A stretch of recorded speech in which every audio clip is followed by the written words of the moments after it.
A prova da existência de Deus. Esse assunto é muito polêmico, é muito debatido. Eu acho que é um dos assuntos mais antigos e debatido aí do mundo. E é complicado, né, falar sobre isso, debater sobre isso. Muita gente estuda aí durante décadas e esse assunto não se fecha. Mas a existência de Deus, eu sou cristão, mas quando alguém fala qual a existência de Deus, qual é a prova, eu não uso a Bíblia, dizendo, a Bíblia diz e tal, porque a Bíblia não vai nesse sentido provar, porque o cara vai começar a dizer, não, mas o que a Bíblia diz, tem um livro também que diz que Deus não existe, aí você diz, não, mas a Bíblia é a palavra de Deus, o cara vai dizer, não, como é que você prova? Então, logo as pessoas saem do assunto da existência de Deus e começam a falar da Bíblia, se ela é mesmo de Deus ou não. Então, é furada, né? É coisa de, na verdade, ignorante que tentar usar a Bíblia para uma pessoa que não é cristã, né? É um até, é uma pessoa que é criacionista, é evolucionista, crê no evolucionismo e tal. Mas quando alguém me pergunta, eu sempre falo sobre duas teorias, a teoria do nada e a teoria da casualidade, a teoria da causa incausada e tal.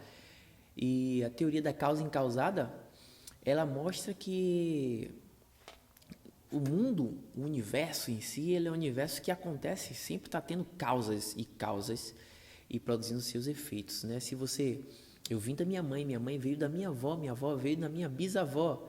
O que veio primeiro, o ovo ou a galinha? Claro que foi o ovo, a galinha botou o ovo. Só que essa galinha veio de outra galinha. O universo veio da onde? Há muitas linhas de raciocínio. Linhas que eu estou falando, não criacionistas, evolucionistas, mas os evolucionistas é um híbrido também de raciocínio. E muitos creem no Big Bang, outros não creem no Big Bang, e existe outras linhas de raciocínio. Mas vamos falar dessa coisa do Big Bang. O mundo veio de... Isso veio daquilo, veio da matéria, veio da Terra. A Terra veio da onde? Do planeta. Veio do Big Bang. Big Bang veio da onde? Foi bilhões de átomos subatômicos que foram se misturando através das poeiras e tal. Se você procurar vídeos na internet, é a origem do mundo, do universo, do planeta Terra, você vê vídeos assim terríveis, depois de sei quantos trilhões de anos. E cada imaginação, o cara teve uma imaginação profunda para escrever sobre isso. E aí tantas poeiras e tal. Então você percebe que os efeitos têm as suas justificativas nas causas. Só que tem um momento que você vai ter que parar numa causa incausada, num motor imóvel, né, que Aristóteles fala. Essa teoria da causa incausada é a teoria de Sócrates, que antes anos ele viveu antes de Cristo. Quando ele morreu, né, ele tomou a cicuta ali, ele disse, segundo a história, ô causa de todas as causas, tem pena de mim ou tem misericórdia de mim?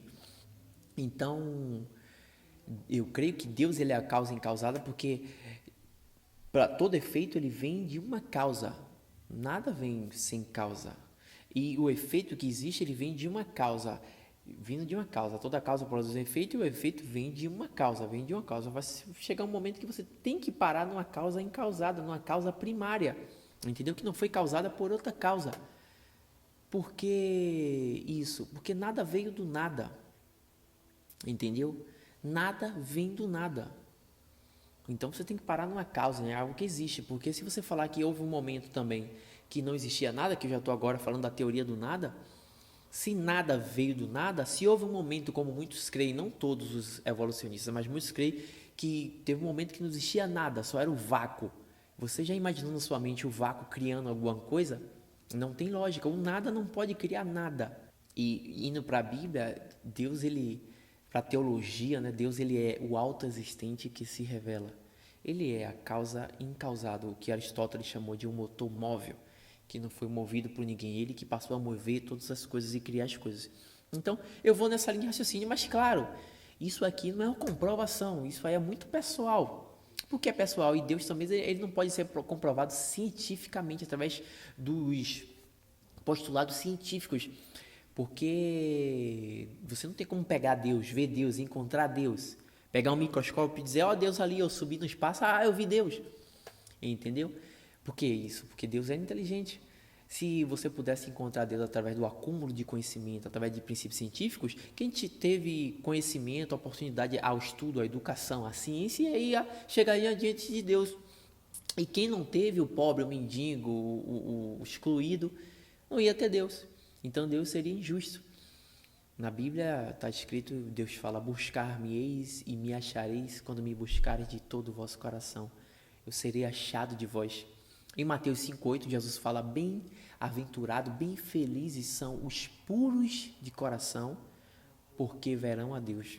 Então, Deus, você só consegue encontrá-lo através do caminho do coração, é seguindo isso aqui. Porque tem momentos, tem tipo de pessoas que o próprio Deus não quer se revelar para ele, fecha o conhecimento. Se você ler Mateus 13:33, e eu já estou falando agora de Bíblia, Jesus ele estava falando muitas coisas sobre o reino de Deus, se você ver esse capítulo 13 de Mateus, e aí depois ele começou a falar por parábolas. Muitos dizem que Jesus usava parábolas para que as pessoas pudessem entender o que ele estava dizendo, mas muitas vezes não, ou a maioria das vezes não. Jesus falava por parábolas para que não entendesse, era o contrário.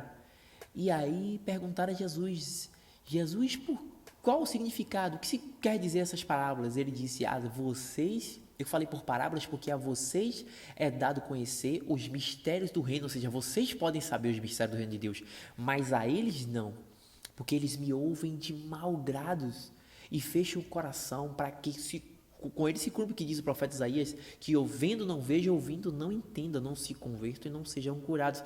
Porque quando a pessoa tem um coração ruim, impuro, mau, o próprio Deus, como vimos Jesus, usa parábolas para que ele não consiga ouvir.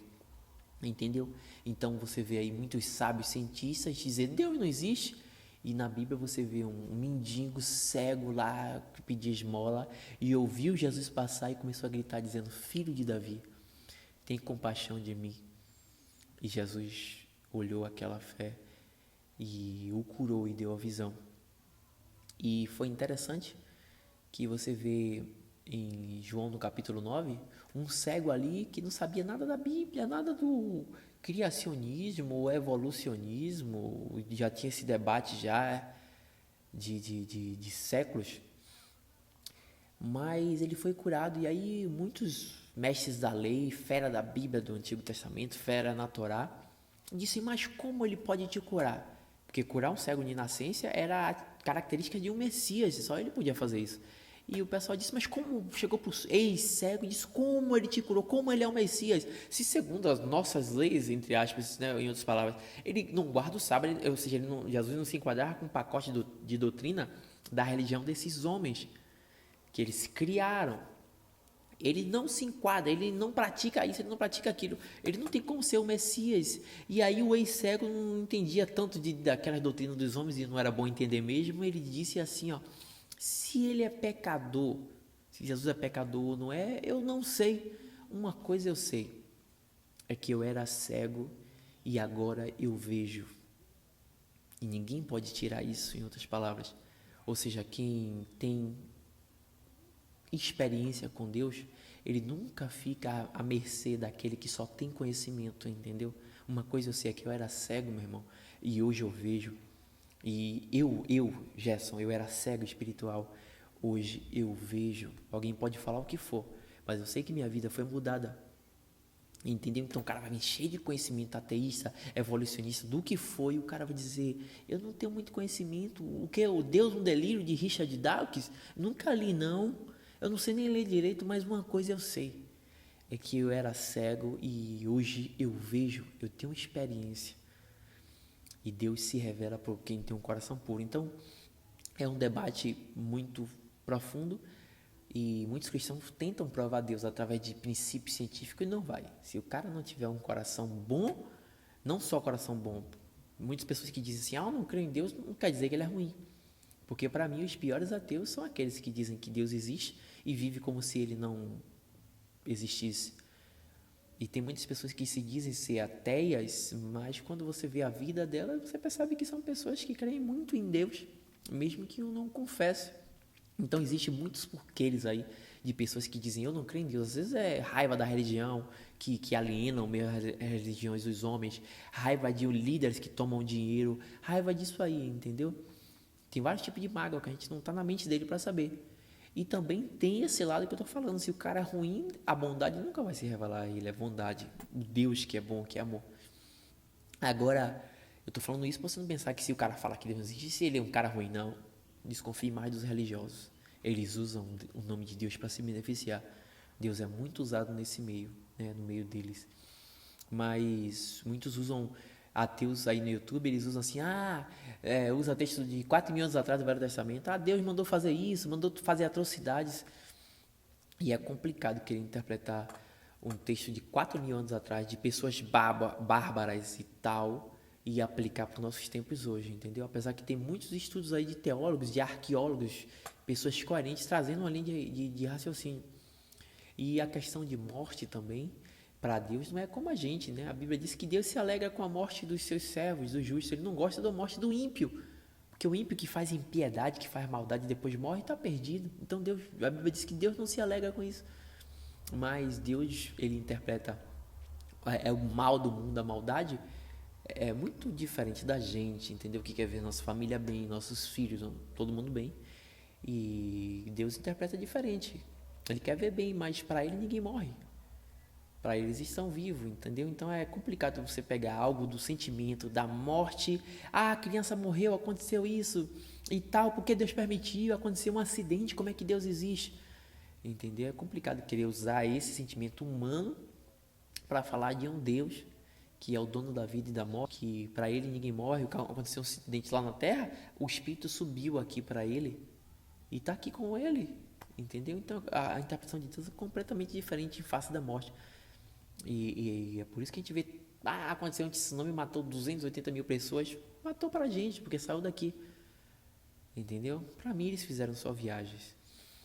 Então a gente tem que pensar também esses textos de morte, o que acontece nessa linha, nessa perspectiva.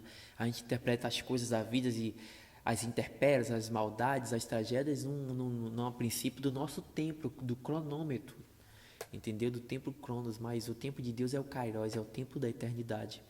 Para ele, isso aqui, um dia é como 1.000 anos, e 1.000 anos como um dia, entendeu? Então, a mente de Deus é outra em relação à nossa. Eu fico por aqui, mas esse assunto é legal, eu gosto de debater sobre esse assunto, ouvir pensamentos diferentes, entendeu?